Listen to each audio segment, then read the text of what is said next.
Hello, everybody. It's Brent Agin with Q&A with Dr.A.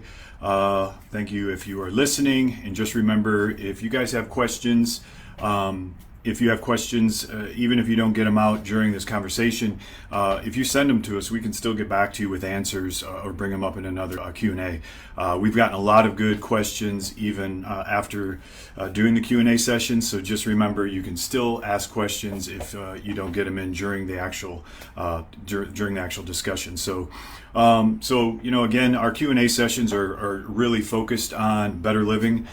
So you're going to see a lot of stuff driven and talked about as far as lifestyle. And we just keep driving that in because that is what everybody needs to know, that lifestyle is the key to health. It's the best medicine. It is the answer for most of the symptoms that we have and also the diseases that people have if they want treatments and cures and so forth. So today we're going to talk about exercise, which is a huge part of lifestyle. We've talked a little bit last week about the Carb Rev, which is a lifestyle driven exercise or eating program. And so we mentioned a little bit about exercise, but now we want to get in a little bit more in detail about exercise. It's good timing again because we are looking at a new year. A lot of people try to have their New Year's resolutions, and then of course what happens is that they start them and then they slowly discontinue them and then say, I'll try again next year. So what we really want to make sure is that if you guys are having questions about the importance of hitting these New Year's resolution goals, you just have to stick with it and realize that, getting well, especially depending on your current health status, takes time, but every little bit you do is going to give some results, even if you can't feel it initially or you can't see it. We are Americans and we all love immediate gratification, but unfortunately, sometimes it takes a long time to get into a position where we want change. So it's going to take a little bit of time also to get the results that you want. When we talk about exercise, this is a huge conversation for me because the population that actually exercises, effectively exercises, only about 30%. So that means 70% of our population is not getting what I would call efficient exercise. Or, they consider being active at work or always on their feet as being exercise. And of course, being active is hugely important in life. I mean, just being on your feet, moving your body is going to increase calorie burning. It is going to improve cardiovascular health, but it's not going to do the same thing as exercise, especially when we're talking about our bones and our muscles.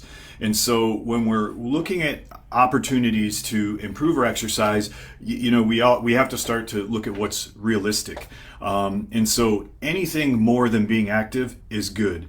And so depending on where you are with your health status, you have to look at exercise as a progression or a progress that you're going to take on. And it's going to take time to get to where your body regularly is going to accept the exercise without getting sore from lactic acid buildup or getting tired, just not being able to manage. And also incorporating that with your nutrition, because you are what you eat. And if you're not putting in the right nutrition, you're not going to have the energy to exercise.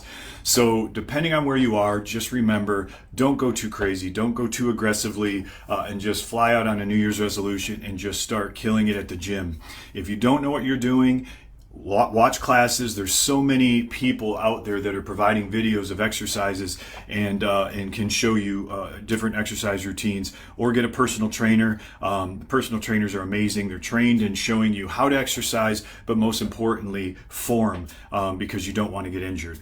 So when you're looking for exercise, again, it's an essential part of lifestyle.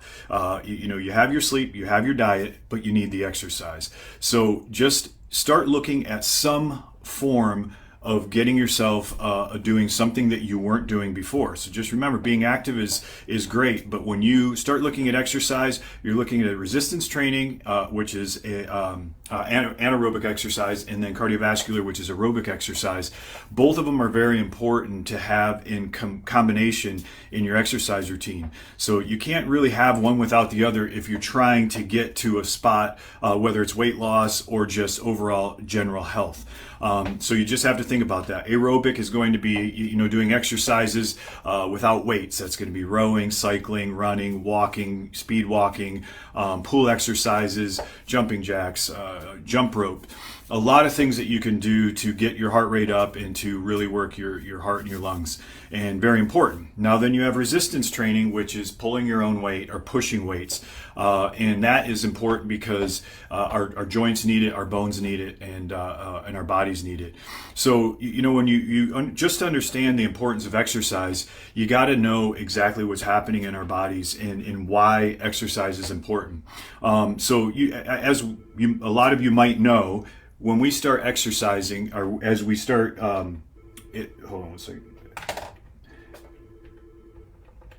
As we start aging, after about the age of 30 to 35, we start having changes in our body. That's why people are always worried about hitting 40.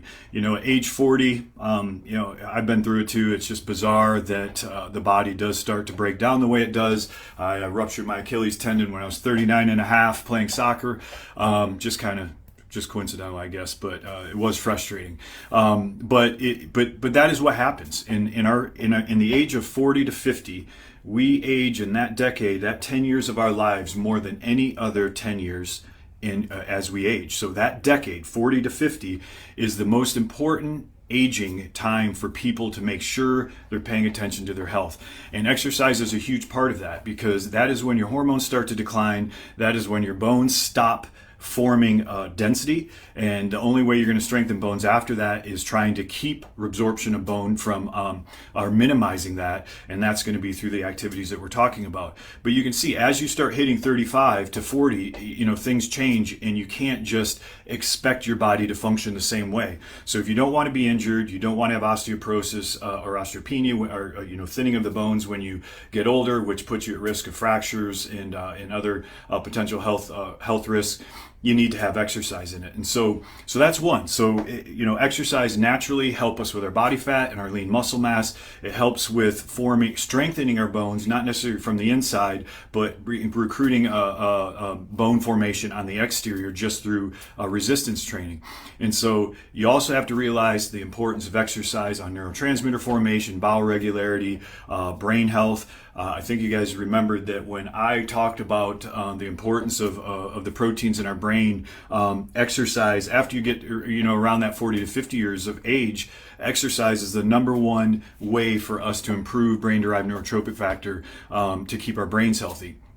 It's just that important. In today's crisis with mental illness, exercise can be a huge release for people to put on their AirPods or their headphones and get out, listen to music, get time for you to think, process. You release natural endorphins that make you happy and can improve your mood. And so there's a lot of different benefits that you can find with it. And once you get started with it, exercise can become fun.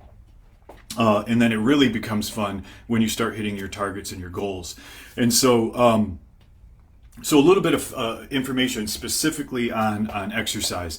So when you're trying to kind of see how you can judge if your exercise is effective as you need to be, again, so there are a lot of beginner stuff that you can learn, and we'll talk about some of it. But if you're really struggling and really haven't put any time into exercise, get a personal trainer, learn your exercise routines, learn your form, and then be able to take that on and do it yourself at a later time. But it's just really important to know what you're doing.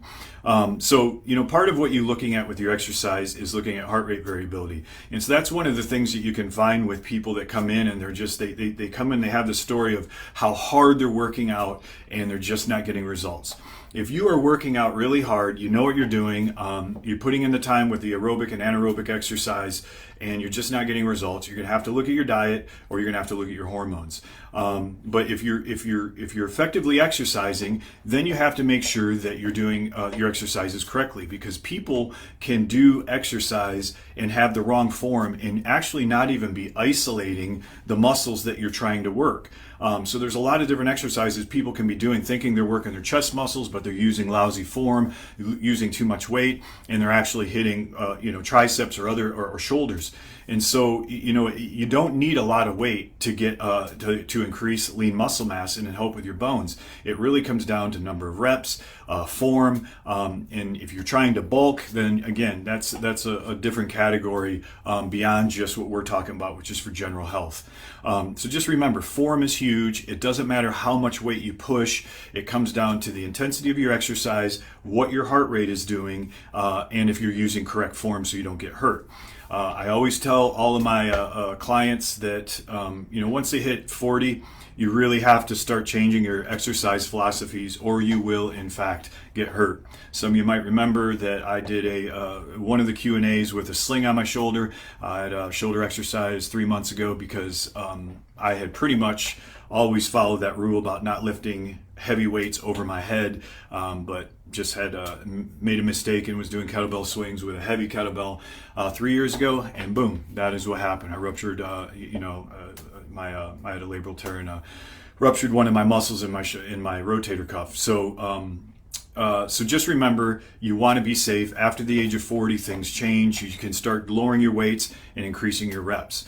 But getting back to the heart rate. So when you're looking at your exercise and you want to find out kind of how that target heart rate works, one of the easy ways that you can figure this out is by using a little mathematical calculation that you take 220 minus your age. So if say you're 50 years old, 220 minus 50 is 170. So 170 would be your target, your maximum heart rate.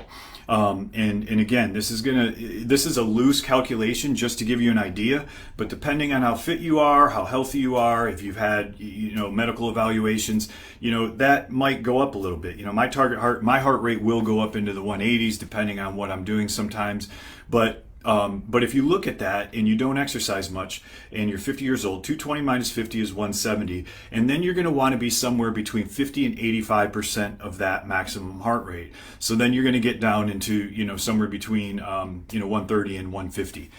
So that's just an easy way if you're just getting started, just to kind of calculate what that target heart rate should be, or that heart rate that you should see happening when you're doing exercise. And so that's just an easy thing for you guys to consider.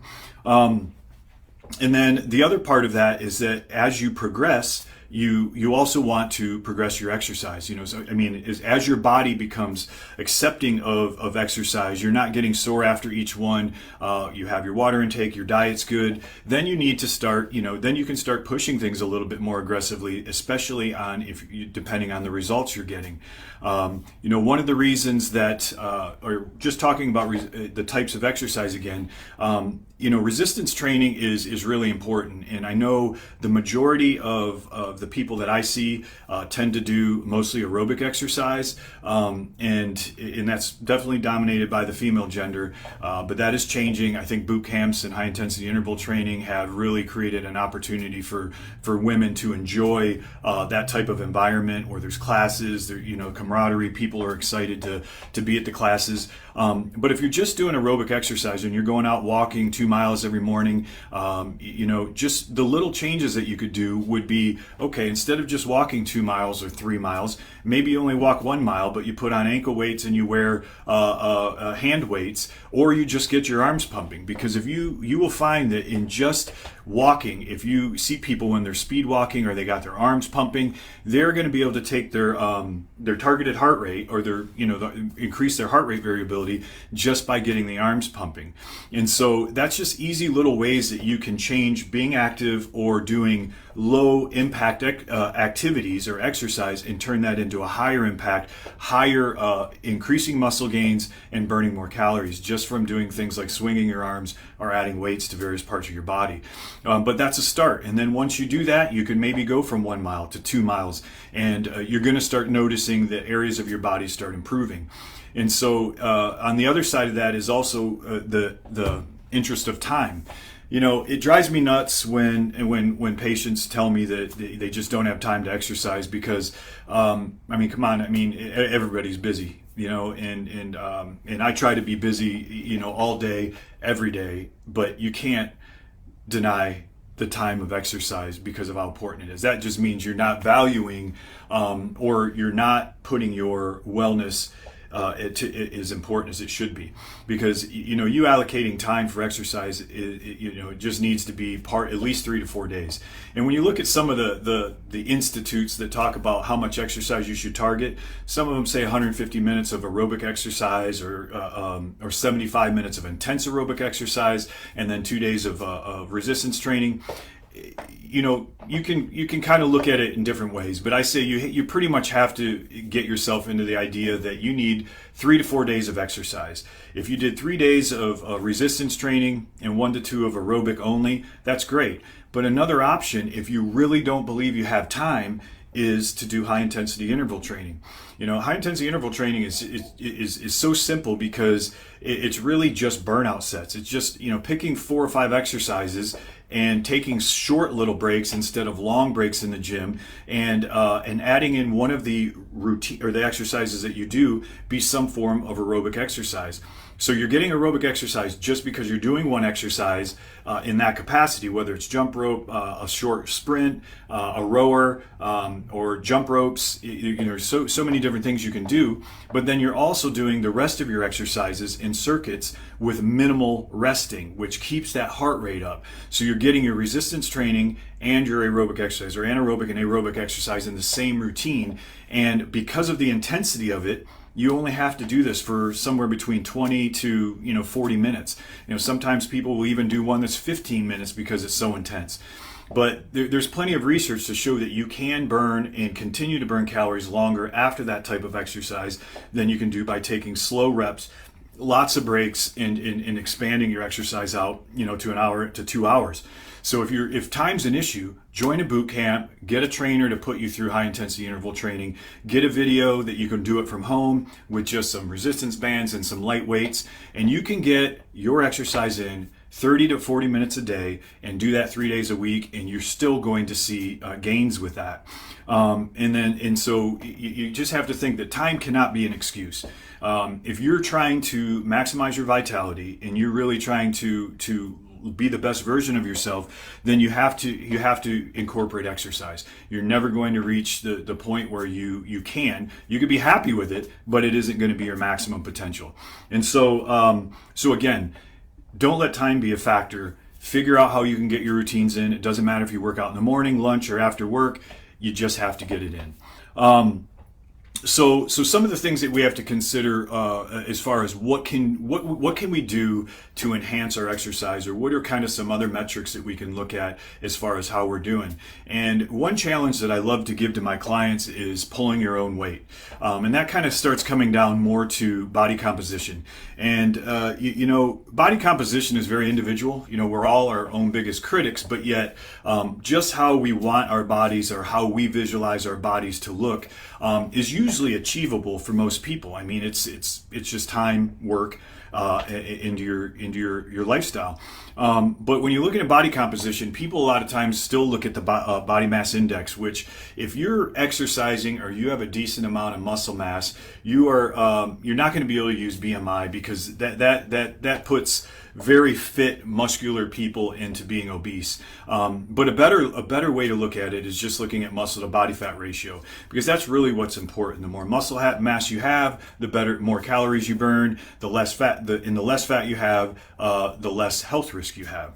And so you don't want, you obviously need some body fat. You don't want to get yourself down to where you look emaciated. But a really nice way to look at if you're getting the gains you want, still eating healthy, not removing any of your macronutrients, is just seeing if you can pull your own weight. If you can lift your arm up, sorry, I can't do it two-handed because my shoulder's still recovering, but if you can do grab a bar and just hang from it completely straight armed and pull yourself up, that's pulling your own weight. That is showing that your muscle to body fat ratio is somewhat close to being right.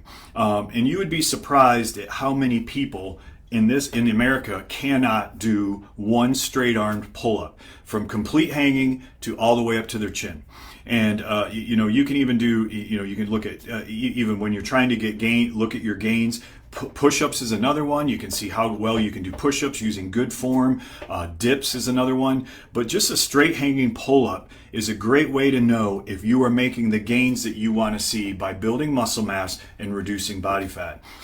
So just think about that. That's a very simple way for you guys to start looking in. And if you're just starting exercise with this new year, see if you can do one. And if you can't, get excited when you can do one, and then get even more excited when you can do more than one. It's just easy exercise. And and that kind of brings up another point about pull-ups, is that you don't need to be in a gym. I do a lot of exercises with just burpees, push-ups, pull-ups, sit-ups, walking lunges, air squats, jump rope. That exercise alone for about 30 minutes, is so much more difficult, and I feel so much better after that than spending an hour and a half just trying to pump up heavy weights. So, getting in kind of to the physiology about it, so we already talked about how important exercise is for bone density. It also is very important for hormone production, neurotransmitter production, bowel regularity. But it's also, you have to consider what's going on with our joints. And so every time you move your body, our joints have lubricants in them. It's kind of the move it or lose it type philosophy. So, the more you also move your body, the better your joints are going to be growing up. Remember, this is a preventative thing. So if you're young, you have to realize that exercise has to be part of your regimen. And if you're older, if you want to prevent bone disease or joint disease, you just need to move your body.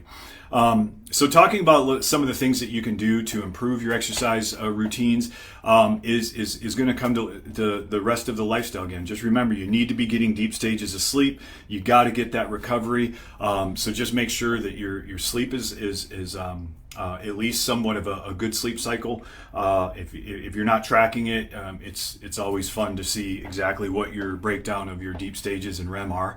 The second thing is make sure you're on a good diet. If you're exercising your butt off and you're eating like crap, you're just not going to get the results that you want. So, just make sure if you're putting the efforts in the gym and you want change, you have to get a good breakdown of your macronutrients.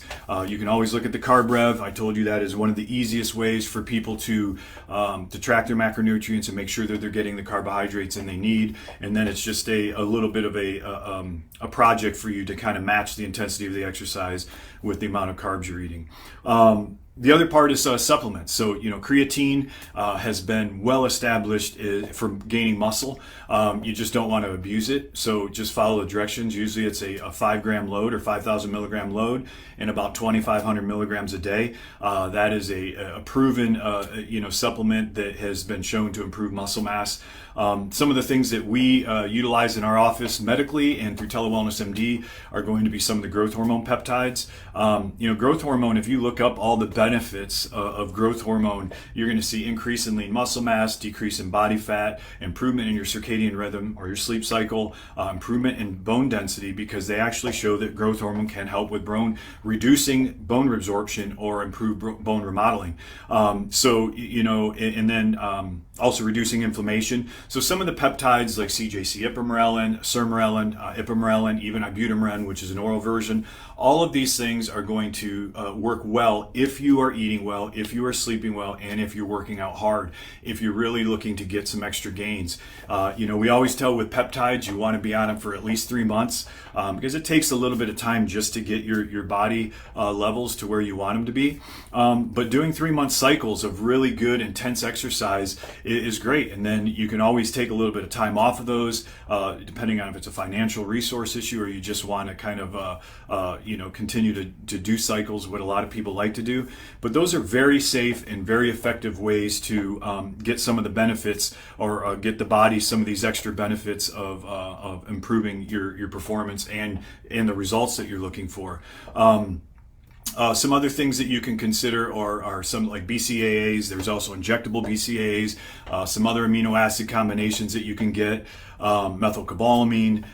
So there are some good things out there. And just remember, if you have questions about any of these specific therapies that we have, and you don't ask them during the segment or you watch this later, just send us an email or make a comment on the Facebook, and we can get to your questions, because it is important that if you guys have questions about these specific therapies that you get your questions answered. But overall, just remember that if you are putting the effort in and you're not getting the results you want out, there's something wrong, because our bodies don't defy physics. I mean, it's calories in, calories out, and everything in between that is how many calories you're burning, what are the foods you're eating, how is your hormones, and how is your sleep, and then it comes down to muscle and body fat ratio. So, don't get frustrated. This is a project, and you are the project, and you are your only number one biggest asset. for me, I really push hard on people, and it's not trying to tell people not to be overweight. To me, it's pride. I mean, there is only one thing in this world that you get a chance to control where nobody else can influence it. And so when people are walking around, you're a walking, example of your disciplines. And so, to me, people buy a Ferrari and they're 350 pounds. It makes no sense to me. You take better care of your car than your body.